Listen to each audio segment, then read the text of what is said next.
সকলে যখন একই জায়গাতে দাঁড়িয়ে গেল, ও দুনিয়ার মুসলমান, আল্লাহ বললেন কবরে আযাব হচ্ছে।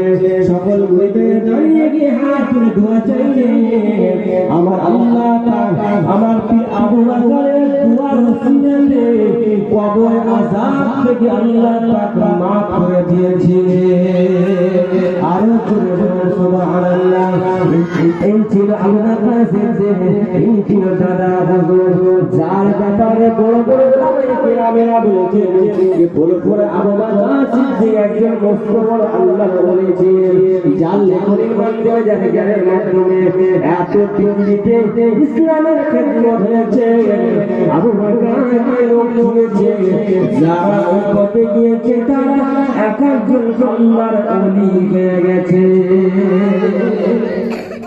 এটাই ছিল আবু বকর। যাই হোক, আলোচনা করতে গেলে সারা রাত চলে যাবে।